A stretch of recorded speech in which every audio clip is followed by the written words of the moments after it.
This is New York, a city defined not by its history, but by its ceaseless ambition. It is a vertical monument to time, built on the foundations of speed, wealth, and relentless progress. Every second here is currency, paid for in sweat, stock values, and sleepless nights. In a place where time is everything, what would happen if someone began to steal it? Elias Vance was not just an architect, he was a creator of legacy.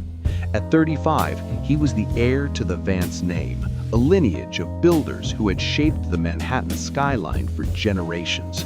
His magnum opus, the colossal Vance Tower in Lower Manhattan, was the city's newest star, a massive, twisting structure of steel and obsidian glass that seemed to swallow the light.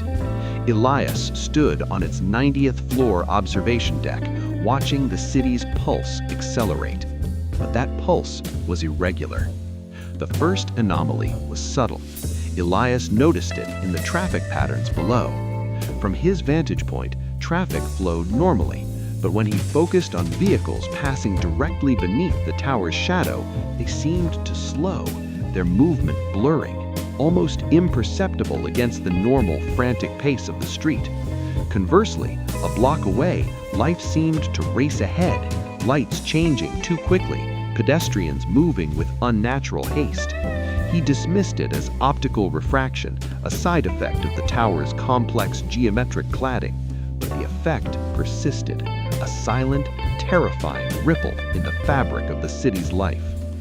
The anomaly was not optical, it was temporal. Elias found himself watching the same three cars circle a block for what felt like an hour, while a flower vendor on the corner aged perceptibly in minutes. This distortion was not a theory, it was a physical fact confined to the tower's gravitational field. Elias knew, with the cold certainty of a man who understands structural physics, that his building was a machine, and that machine was stealing time.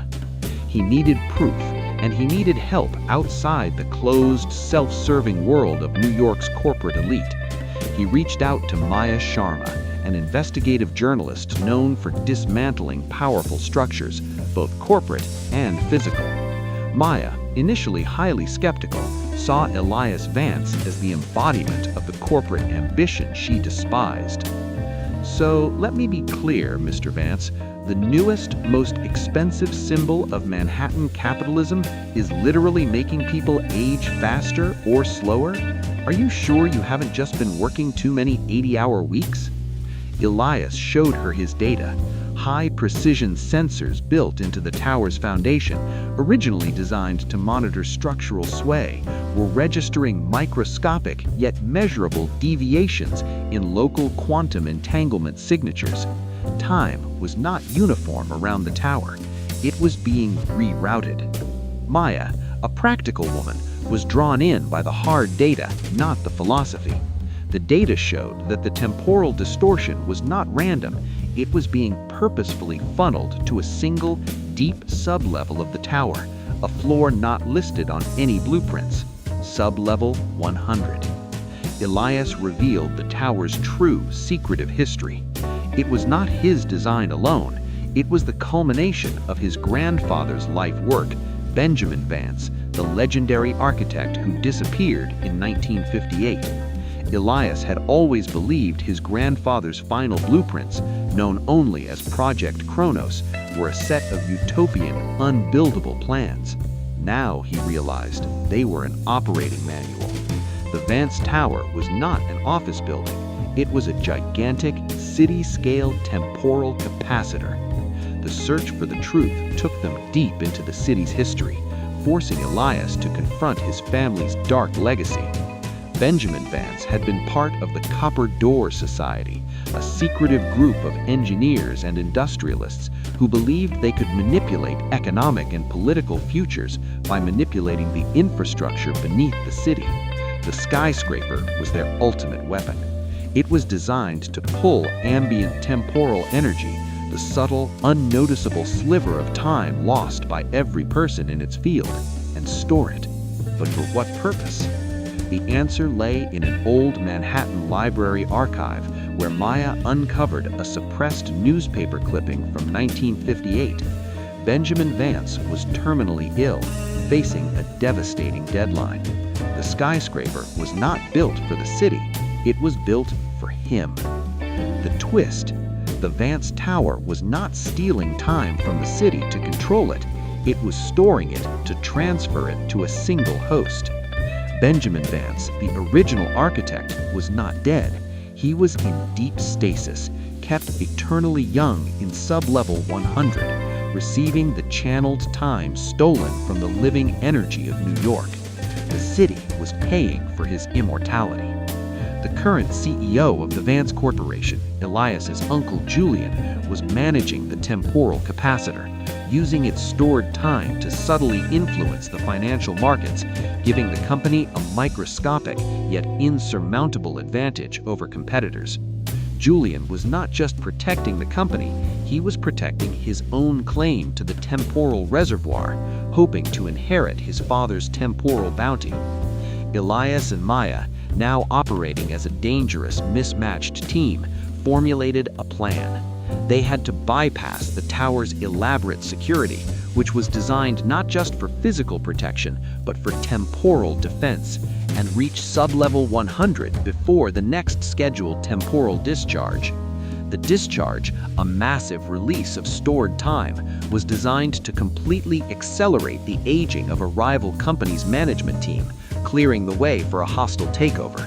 But if it failed, the discharge could destabilize the entire system, freezing time across Lower Manhattan permanently. The descent into the tower's sublevels was a journey into a dark architectural mind. They navigated service tunnels that inexplicably folded in on themselves, stairwells that seemed to defy gravity, and corridors where their own footsteps echoed microseconds behind them. All intentional architectural tricks designed to disorient intruders. The tower was a defense mechanism made of space and time. At sublevel 100, they found the temporal chamber. The atmosphere was thick, shimmering with slow-moving dust particles. In the center, Benjamin Vance, Elias's grandfather, lay in a metallic sarcophagus, his face serene and impossibly young. Julian Vance, Elias's uncle, stood guard, a look of desperate madness in his eyes. "You don't understand, Elias. This is more than power. This is forever. Father is waiting. He's been waiting for the reservoir to stabilize. You will not destroy the family legacy."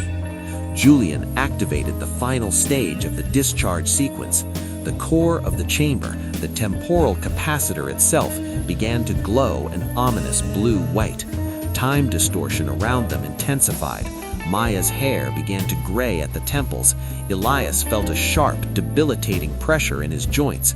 The capacitor was desperately trying to pull the energy it needed from the closest sources. Elias knew he had to destroy the capacitor immediately. He couldn't risk the temporal freeze. He faced Julian not as a relative, but as the final moral successor to the legacy. This is not legacy, it's a curse, it's theft. Manhattan deserves its time back. The ensuing fight was a battle against distorted time. Julian moved with impossible jerky speed in the low time environment of the core, while Elias, fighting against the forces trying to slow his blood and thoughts, used his architectural knowledge to attack the structural weaknesses of the chamber. Maya, having retrieved a data drive containing the capacitor's operation logs, the definitive proof of the temporal theft, focused on the control panel, attempting to reverse the discharge. Elias realized the only way to destroy the system was to overload the temporal field with raw external power. He activated the tower's dormant emergency seismic dampeners, massive kinetic devices designed to counteract earthquakes. The sudden, violent kinetic energy ripped through the chamber, colliding with the massive temporal forces.